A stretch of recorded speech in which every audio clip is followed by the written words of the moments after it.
Hello everyone, my name is Chandan Singh and welcome to my channel. Well guys, one of my viewers has asked me a question that how to use be supposed to.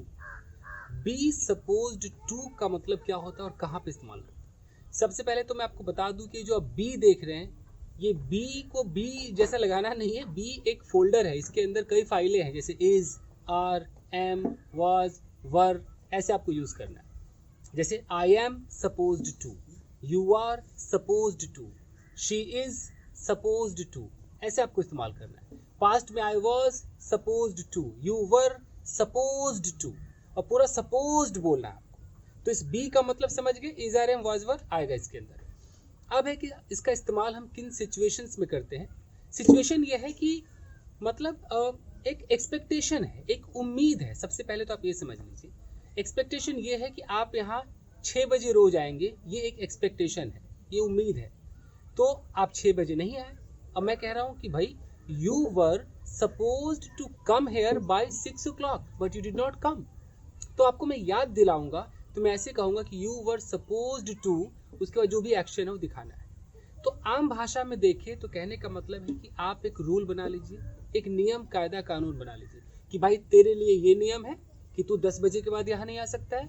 खाना बनाने का तेरा है, तू खाना बनाएगा, मैं ये करूँगा, वो ये करेगा। एक रूल रेगुलेशन है। तू हिंदी में बात नहीं करेगा, तू उस पर हाथ नहीं उठाएगा, तो उसके कंधे पे हाथ नहीं रखेगा। ये रूल बन गया, ठीक है जी।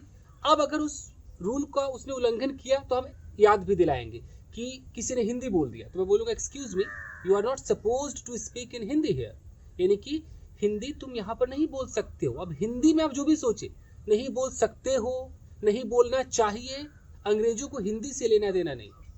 कहने का मतलब ये है कि मान लीजिए आप यहाँ आइए, जैसा कि आप ये देख रहे हैं। अब मैंने किसी को मना किया कि भाई ये जो बनाना लीफ है इसको तुम्हें छूना नहीं है, ठीक है। ये मैंने नियम बनाया कि इस फार्म के अंदर भैया इस बनाना लीफ को नहीं छूना है। अब एक बंदा आता है और इसको छूता है, तो मैं क्या बोलूँगा उसको? मैं उसे याद दिलाऊंगा ना कि excuse me, you are not supposed to touch this banana leaf. तो you are not supposed to, it means कि you are not allowed to. ये नियम तुम्हारे लिए ऐसा बना हुआ है कि तुम इसको नहीं छू। ये होता है सपोज टू। तो चाहे कंपनी का कोई नियम हो, घर के अंदर नियम बना लीजिए। 10 बजे के बाद आपने मना किया कि कोई भी फैमिली मेंबर 10 बजे के बाद नहीं आएगा। अब 10 बज गए, उसके बाद कोई बंदा आ रहा है तो कहेंगे कि you are not suppose to come here after 10, you are suppose to come here before 10। तो सपोज टू कुछ समझ में आ रहा है? ओके। अब जैसे हम किसी से कहते हैं कि excuse me, what am I suppose to do, what am I suppose to do, it means क्या मुझे करना है, मेरे लिए क्या रूल नियम कायदा कानून क्या बने हुए कि मुझे क्या करना है, what am I suppose to do.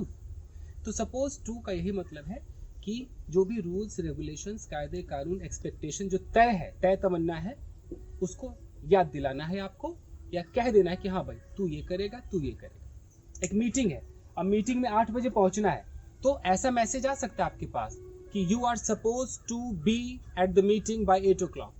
तो सपोज टू का मतलब समझ गए, it means you are expected to be at the meeting by 8 o'clock। आपसे उम्मीद की जाती है कि आप मीटिंग में रहेंगे। समझ में आ रहा है? ओके। मान लीजिए कि यहाँ पर छोटे छोटे प्लांट्स है, मैं कह रहा हूँ कि यार इसके अंदर आप स्टेप नहीं करोगे, आप इसके अंदर नहीं आओगे, तो मैं इसको ऐसे भी कह सकता हूँ कि you can't step here, you are not allowed to step here, और मैं ऐसे भी कह सकता हूँ कि you are not suppose to step here. तो समझ में आ रहा है? तो सपोज टू का यही मतलब है कि क्या करना है, क्या नहीं करना है, क्या तय तमन्ना है, यही आपका सपोज टू है। तो जिन्होंने पूछा, आई होप वो समझ पा रहे होंगे। पास्ट में कैसे यूज करेंगे? मैं बोलूँ कि यार actually I was not supposed to touch it but I don't know what happened to me and I touched it. तो I was not supposed to touch it, यानी कि मुझे ये अलाउड नहीं था इसको टच करना, फिर भी मैंने इसको टच कर दिया। ओके।